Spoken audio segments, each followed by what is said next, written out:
of making that somewhat alliterative. But now we're looking for the second champion to be locked in. I thought it was going to be a Varus. I was getting my hopes up. I was making my predictions. I have an entire page of Varus notes right here, but just kidding. It's actually a Jace. Jace notes much more simple.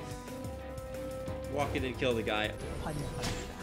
Hello, ladies and gentlemen, and welcome back to the Solo King.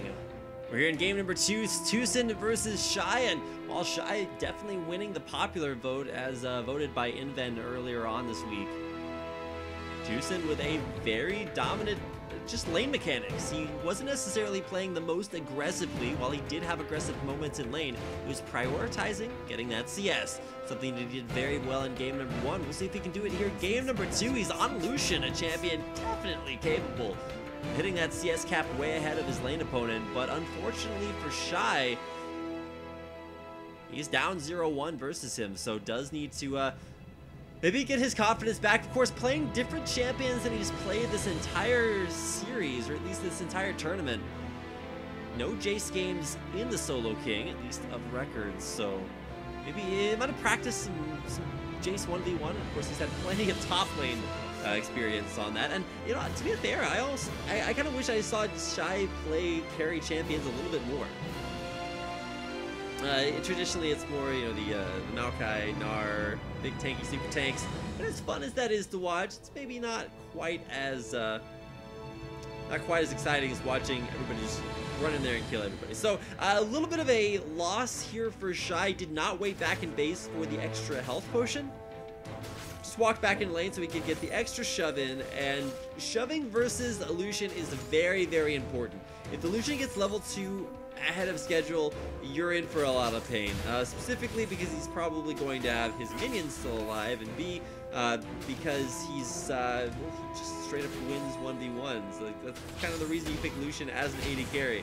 And while sure, he's been nerfed just a little bit as far as his early game stats are concerned,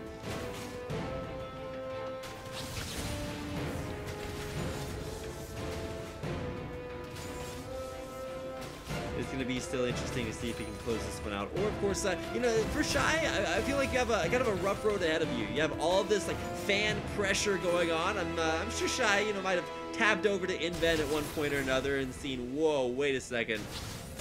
Got all these people who are #big fans want me to win, and oh, that Light Slinger passive might have just sealed the deal here. Shy down to about 200 HP, continues to take up all of these light slingers, light bringers, lights all over everything. Oh, TuSin stuttered an auto attack. And of course, probably the bigger difference between both of these players is that TuSin doesn't actually have flash, just relying on that relentless pursuit to cover the distance. And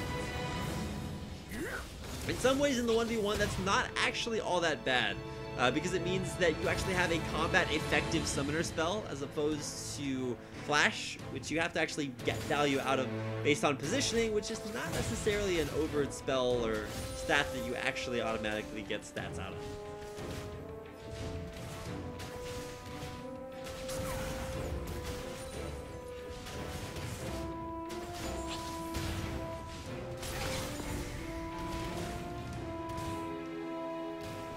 Kind of left alone and won't be able to stand toe-to-toe versus a barriered up TuSin, who's gonna walk forward.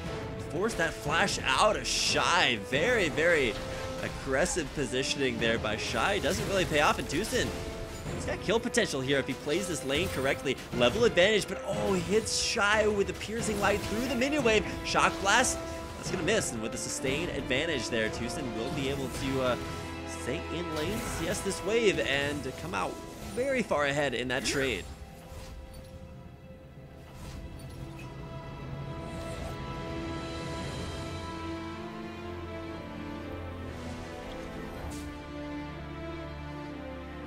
Recalling back to base now, TuSin is probably the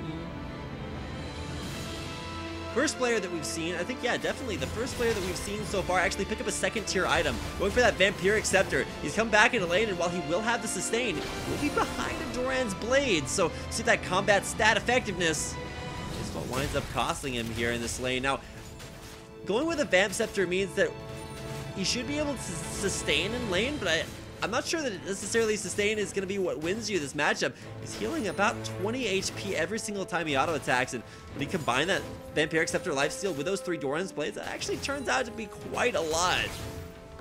Avoids that Shock Blast coming his way, and oh man, look at that micro. If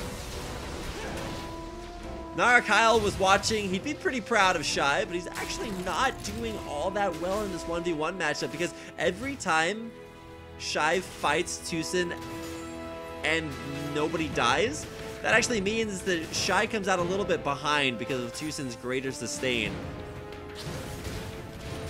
And while maybe there's a little bit more just combat stat effectiveness from 4 Doran's Blades, oh, this is gonna be it. There is the acceleration gate, the Shock Blast, the auto attack's coming down. It's Shy. Game number 2, it'll pick up a win here versus TuSin. Let's go ahead and get a quick instant replay, watch exactly how this transpires. Shy's got the angle behind the minions, hits that Shock Blast right through the acceleration gate. 1 auto attack, and there is the thundering blow, dropping the hammer onto TuSin, giving Shy the game 2 victory